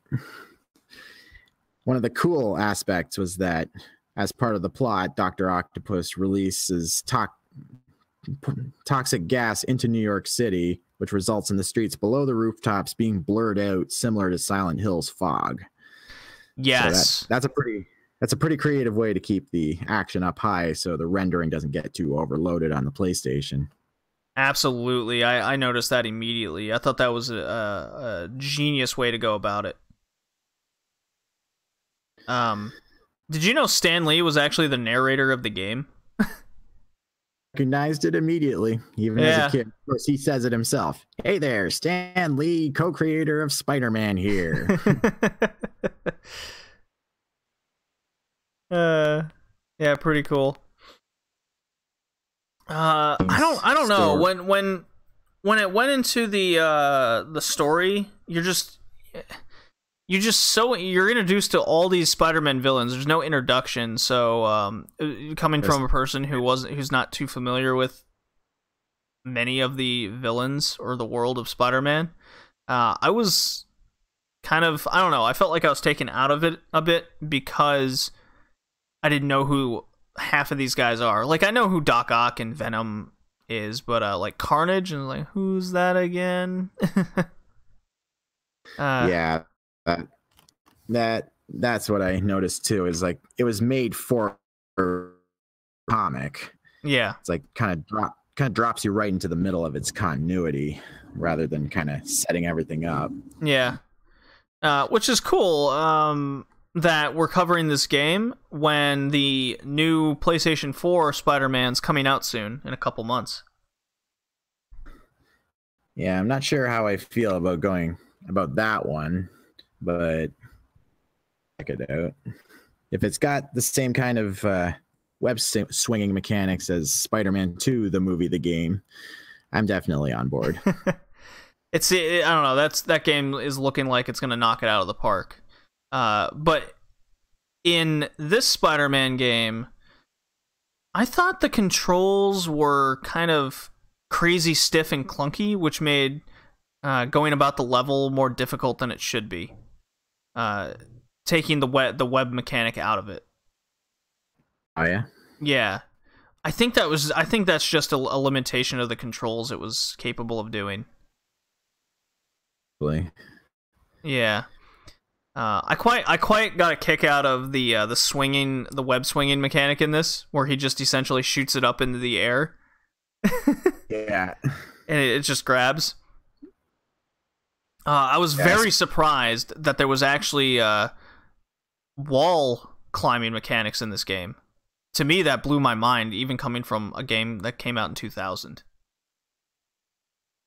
Like that too. And you can crawl on the ceiling. There's actually yeah, go on. Move. There's a web move that you can do while on the ceiling. You basically shoot a web at an enemy, and then yank on him, and then he goes flying into a wall. I just found that so satisfying as a kid. Yeah, there was a lot of cool little mechanics like that. I believe if it didn't have the like the first person lock option with the web swinging, it would have been a lot harder. So that was a good little additive they put into the game for sure. Yeah. I couldn't find an exact reason why they only let you use the web swinging mechanic twice in a row. Was it? I wonder if that was a limitation of the system to prevent you from overloading it with too much web swinging. Yeah, I'm not too sure about that. Yeah, I couldn't really find a solid reasoning behind it. My speculation is it's to prevent you from swinging over and over again, and that would be too hard on the PS1 or 64 or what have you. That's a possibility. Because you could only swing forward. You couldn't go on a diagonal or left right. Yeah, I remember that being part of the with Venom. They chasing him from rooftop to rooftop. Right. Yeah. But anyways, regardless of that, a lot of the mechanics and the graphical limitations that they worked around was outstanding to me. Like, I couldn't believe it. The game feels like you're Spider-Man, and for much like what we just spoke about with Batman on the NES, this one took me by quite the surprise. I was very surprised playing this. I think my favorite boss fight of this was Mysterio. You basically run in a circle to giant size, and then you run around at different levels of the building to shoot web balls at these power nodes on his armor. Then you get all of them down. Hit him a few times in the helmet, he'll shrink back down. Right. I did kind of like some of the lines in that fight. Like, one thing Mysterio will do is grab you, and then Spider-Man will say, "Do I look like Fay Ray? Put me down." I thought that was funny. Did while you were fighting on any of these buildings, did you find yourself accidentally jumping off quite a few times? Because it did happen to me. Yeah, I think that happened to me too. Yeah. It's just I try to swing back, but it doesn't quite work out that way. No, it really doesn't. Oh well. It wasn't that big a deal. I think that's a small price to pay for how detailed and how everything works together enough as it is within the game. The use of camera was also something that was very impressive to me. Like what you mentioned earlier with climbing on the ceilings. I loved how it goes into this transparency mode where you can actually see Spider-Man. It's very seamless. It works. Oh yeah. Something something I was not expecting going into it. Colin, I'm honestly super surprised of this game. I can't believe it. Liked it. Yeah. You know what? I'm gonna look up how much it is now on price charting. Go for it. Yeah. Spider-Man. Found last week trying to find a copy of this game, and I just couldn't. Where? Let's see here. On the Dreamcast, it's $18. It looks like you can get it on the GameCube for $4. I wonder if that's the same one or if that's the Amazing Spider-Man. Yeah, that's not the one that we want. We want. Here we go. Spider-Man Spider-Man 1, the movie, the game. It is $10. There you go. Very nice. So I think I'm definitely going to be picking this game up for sure. Even though I hate the Spider-Man character, when the game's good, the game's good. There's nothing wrong with putting yourself in something else's shoes. I found a lot of the puzzles in the levels were mostly the same though. Go push this button, do this thing here, open this up, go push this other button, go do it again, rinse and repeat. I found a lot of the missions were kind of like that. Yeah, I had the same experience. Just not particularly involved. Zelda, this is not. Yeah, Zelda it is not. No, not very intricate, you might say. Didn't take a lot of thought. But the game was more about the action than anything else, much like Tony Hawk Pro Skater. Absolutely, I agree. So. Yeah, Spider-Man gets an easy pass from me. Do I have anything else I want to say about it? As you play, tons of ads and cameos from other Marvel stuff and Activision stuff appear. Yeah, so yeah, I did see a lot of Tony Hawk ads and other. Oh, yeah? Yeah, like there was some Batman ads in the game at some point. There was a lot of that going on as you look around, just billboards. I think of all the year 2000 onward superhero games I've seen, this one is arguably the truest to the absurd comic book tone. I mean, I can agree with that. Well, what about Deadpool? That's true. I actually haven't played Deadpool, but I've seen some footage of it, and it is pretty ridiculous. It's a funny game. I wouldn't seek it out, to be honest. It is something that stays true to absurdity. That's for sure. Man, we could have covered this game on the Damsel in Distress episode, actually, because Mary Jane, I swore, got caught like 4 times in the time I played. Yeah. That was the other thing. If I wasn't hitting switches, I was having to save her. And at one point, you're doing both. Exactly. I'm like, Christ. How did you feel about, you know what? How did you feel about Venom?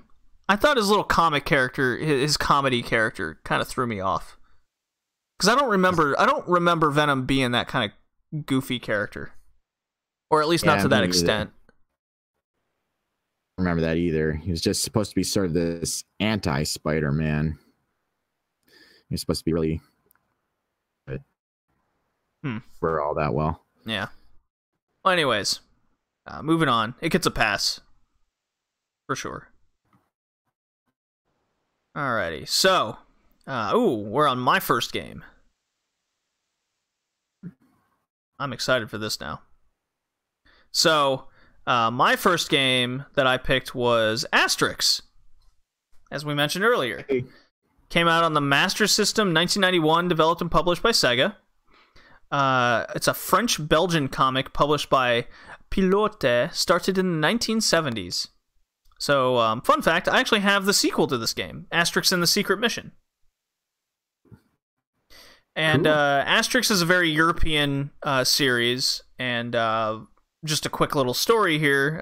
Not much of a story, but when I first moved to Germany in high school, I had to be in 7th grade for a lot of my classes because I didn't speak German. And the kids were actually sharing their little Asterix comics with me so I could read it and learn German. Cool. Yeah, so much like I was watching SpongeBob, whenever I'd read something when I first got there, it was the Asterix comics. And they were they were super old, and I actually had to write a little review paper in my busted German of like what happened in Asterix, so I could prove that I actually understood what I was reading. So yeah, really goofy. If you're not familiar, Asterix is a small little quick dude with a big mustache. They resemble Vikings, so to say, and he has a big doofy big friend named Obelix, which both their names end with IX, which refers to king. So yeah. Basically, every male character in the Gaul village in the comics has X on the end of their names. Right. I mean, you got Getafix, he's the druid. You got Fully Automatics, the blacksmith. Sticks. Yeah. All day. So this is a standard like 2D action platformer, jumping around, hitting enemies with your various attacks. Obelix has like an overhead punch, while Asterix has his abilities is like he can jump in smaller gaps, while Obelix can smash stuff with his butt or fist. But the levels interchange between the two characters. Not unlike, God, I'm trying to go off memory here, but Asterix in the sequel, you could interchange between the two characters. So you can play the same level multiple times and discover new things. In this one, you can't do that. Like, level 1, you're Asterix, level 2, you're Obelix, level 3, you're Asterix, and so on and so forth with that. And you use their abilities to continue through the level. You get 3 lives for both Asterix and Obelix, which I thought was an interesting mechanic that they put in the game a little. So you could suck with one character, be really good with another, but that won't matter because you need to basically treat them both as individuals.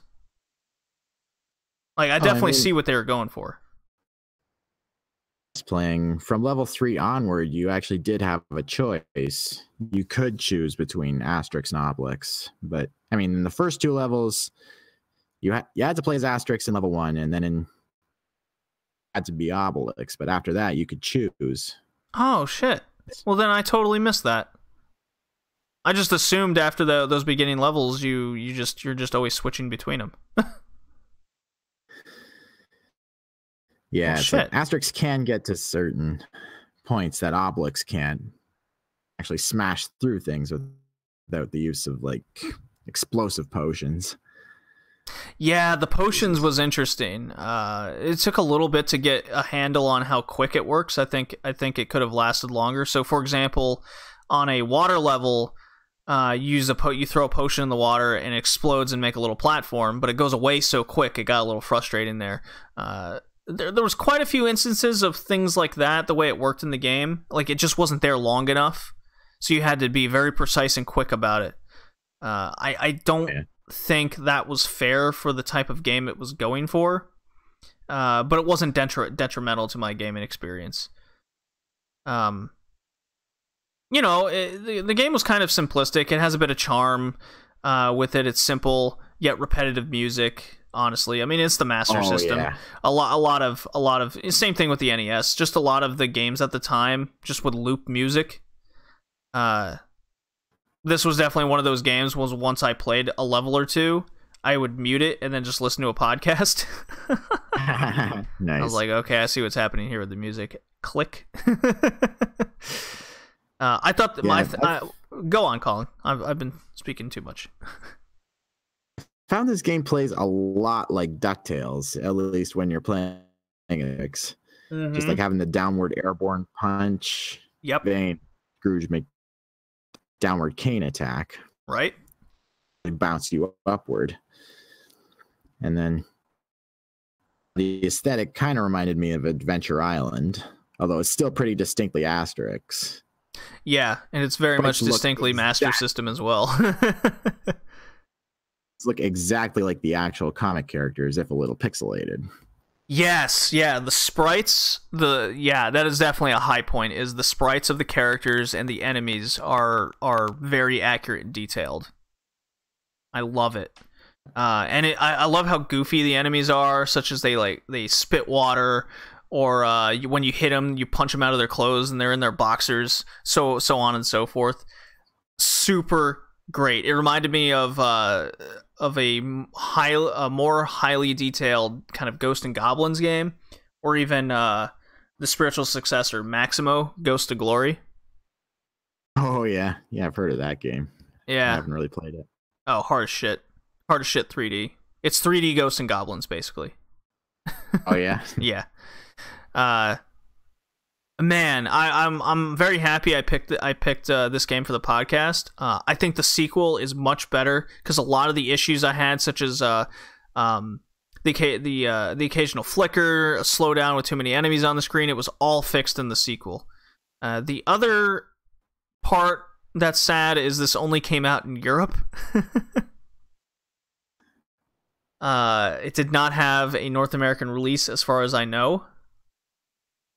However, luckily, if you do get a European cartridge, it will work on your North American Master System. I can attest. Interesting. Yeah. So it's a good little fact. A lot of the European cartridges do work on all Master Systems. I don't think North American cartridges work on European because of the TV differences that they had to output for. I don't believe it works the other way around. So, well, now that I think of it, maybe that flicker I was experiencing was because I was playing it on my Master System. That could be. Needless to say, I was definitely experiencing it. Oh, and you were probably playing it on an emulator, correct? Yes? Yeah. Must have cut out. But so Asterix gets a pass. It's not, I wouldn't say it's better than Spider-Man and Batman, but it's definitely a good game. I can recommend it if you're into simple platformers. Has to, although like with Spawn, I probably won't really go back to it. I like Asterix, but this game doesn't really keep playing or make me want to keep playing. Yeah, especially when I have the sequel, I would rather play that than go back to this first one. But I'm glad we played it regardless. It was good seeing these goofy characters. If you're not familiar with the comic series at all, definitely go check it out and hit us back up at Bowling JD, Red Leaf Retrocast. And so our last game is something that's near and dear to my heart, at least the little cartoon series growing up. And even... Yes. Yeah, and since most of my grandparents are German, they actually had these comics when I would go visit them the few times I did, and they were in German. Didn't understand what I was reading. That was also something I forgot to mention was in when I was reading the Asterix comics, occasionally a French word wouldn't be translated into German. So when I'd be reading it, it'd be like, God, what would be an example? I don't know, just top of my head. Asterix, you are so stupid, and then the second like insulting goofy word would be in French. So instead of like du bist so dumm und then it would be a French word. I don't know what that word means. So anyways, back to Smurfs. This game came out on the Master System and a host of others. I played the Master System version. It was the most accessible. It came out in 1994, developed by Infogrames and published by Atari SA, actually. Another French-Belgian comic series called Les Schtroumpfs, started in 1959 by Spirou Magazine. it's a simple 2D side-scrolling platformer, and is minimum of about $50. It is simple scrolling platformer. That is the best way I can describe it. Very, very simplistic. Yeah. It's I experienced a shit ton of flicker in this game. This was the worst of the bunch that we played on this cast. Me too. Not a lot of slowdown, but it was definitely noticeable at times, especially when like 2 enemies would come on the screen. Yeah. And that's when the flicker would also start as well. No, the flicker would happen as soon as you see an enemy, and then once you take them out, the flicker would stop. And then if 2 enemies came or more, then a little bit of slowdown would happen with flicker. So, yeah, kind of disappointing. I liked how you could jump on enemies Mario style to kill them. That was kind of cool. And you even collect mushrooms and the like in the game, so you can tell what they were going for here. I found it odd that this coming out in 1994, that this came out on the Master System, is pretty crazy. There's even a Brazilian copy out there. Interesting. Yeah. It's worth noting that this game was made by Infogrames in its early days. Yeah. Now, who are you may ask? Sure. Other than the ones who created the original Alone in the Dark and the Roller Coaster Tycoon series, a PC series very near and dear to my heart. Oh my god, I have the original Alone in the Dark on the 3DO. Of course I do, right? Nice. I wonder if it's made by Infogrames. I'll have to look at that after the cast. Tycoon I loved as a kid. Oh yeah, I had a lot of friends. We would goof around with Roller Coaster Tycoon as well. I didn't know that was made by Infogrames. Huh. Okay. You collect leaves in the stage, Colin, but I didn't figure out what they did exactly. Did you find that out? And I tried figuring it out. I tried like hitting button 1 and 2 at the same time, but nothing really happened. Yeah, I wonder, now that I think of it, remember when we played Psycho Fox and you have to actually hit the pause button on the system to bring up the menu? Yeah. I wonder, I didn't think of that until just now. I wonder if you would do that, then the leaves would be like a special attack or something. You could use those. But yeah, I never did figure out what the leaves did. What was the point of collecting them? Probably just to get points or something. Yeah, maybe. Yeah, you get a certain amount of points, you get an extra life. I could see that happening. But I didn't get enough leaves to... If I did get enough, I didn't notice it. I found each level fairly short, and it found it really weird it was on a time limit. Yeah, kind of felt like a Mario clone. Yeah, kind of did, didn't it? It does break up the platforming a little bit in the second level. It's like an isometric side scroll similar to a shoot 'em up, but without any actual shooting, just dodging and traversing on a log. Yeah, I quite like that level. I thought that was good. See, when games change up levels like that, that's a breath of fresh air. Like Earthworm Jim would do things like that. For sure. Yeah. That was so much fun. I mean, there was some good in this game, despite being kind of simplistic and, let's call it a clone at the end of the day. I just wish the stages, while they were different, they felt plain in design. Too many flat, basic colors. Yeah, I felt like that was an easy misstep. They could have made the environments a little bit better. I mean, just look at Batman on the NES. That came out fucking 5 years before this game, and it looked a billion times better. Absolutely. Ninja Gaiden and Castlevania, those definitely came out before 1994, and those look better. Yeah. I really wanted to play a Smurfs game, and there just isn't a lot of them, which I found odd. I never really watched or read the Smurfs as a kid myself. I knew the cartoon existed, but that was about it. I never really indulged it. So I have a Wikipedia up that I saved. There's a Smurf game that came out on the Coleco and Atari 2600. Maybe that would have been better to play. But anyways. Then there was more Atari, ColecoVision, the one we played. And then there's a Super Nintendo Sega Genesis version, but that only came out in Europe, so I wasn't able to really find that. And then after that, really just your bog standard kind of shovelware type games after that. You know what I mean? Yeah, sounds about right. Yeah. So that's more or less why I picked this version, and I'm not totally disappointed. I just think that there was missed opportunity here. I'm afraid I have to give it a fail. Yeah. If I was to choose between pass fail, this gets a fail. So, oh well.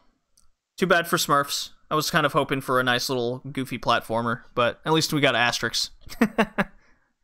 For sure. All right, so we're at the end of the podcast now, and if you've stuck with us this long, thank you.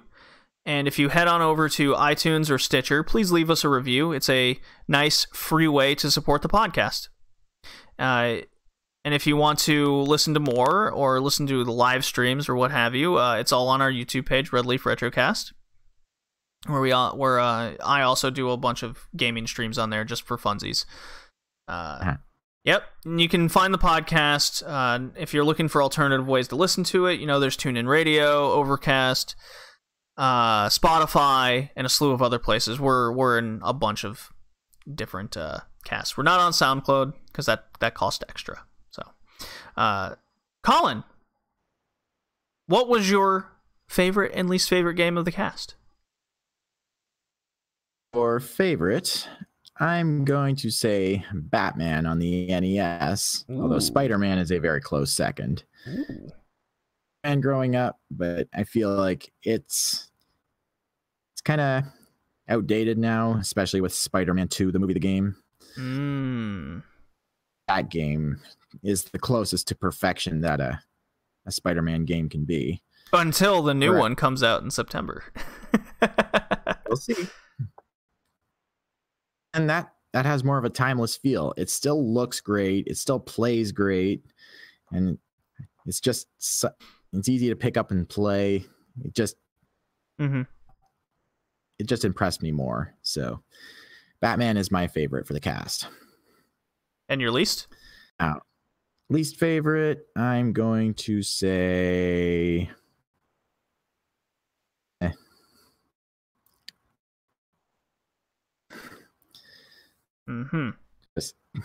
Just so frustrating.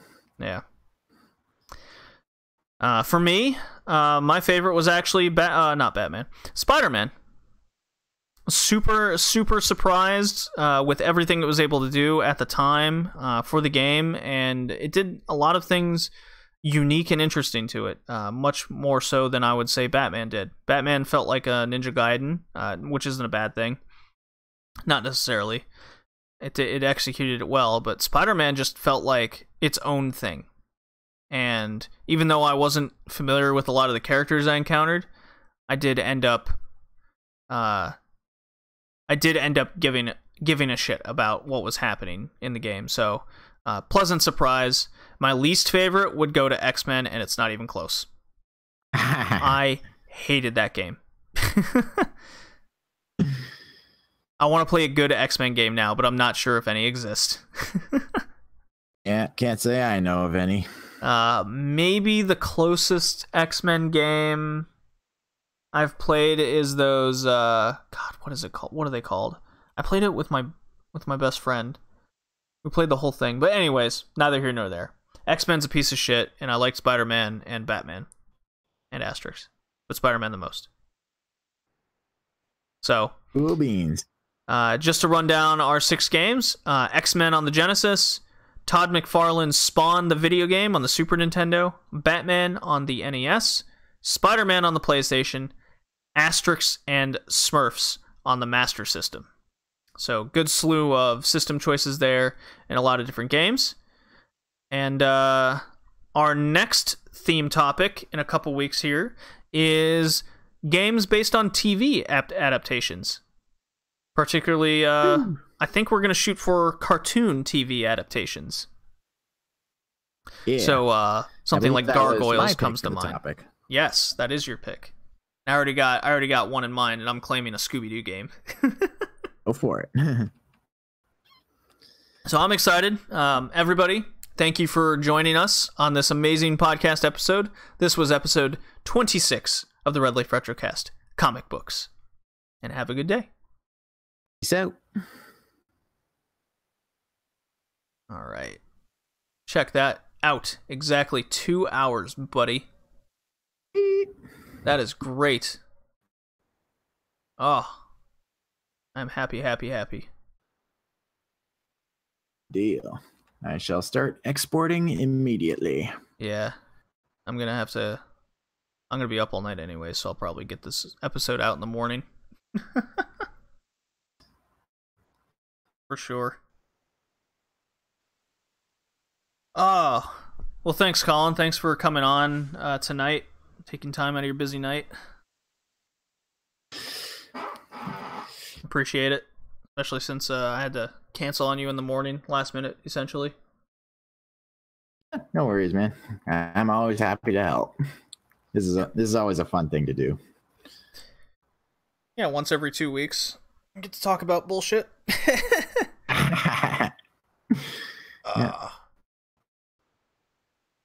So let's see here. I want to do... There's a Genesis Scooby-Doo game that I've been meaning to dive more into. It's I think it's like Scooby-Doo Mystery Chase or something. Let me see what it's called exactly. Because that's gonna be my first pick. My video games. As I look it up.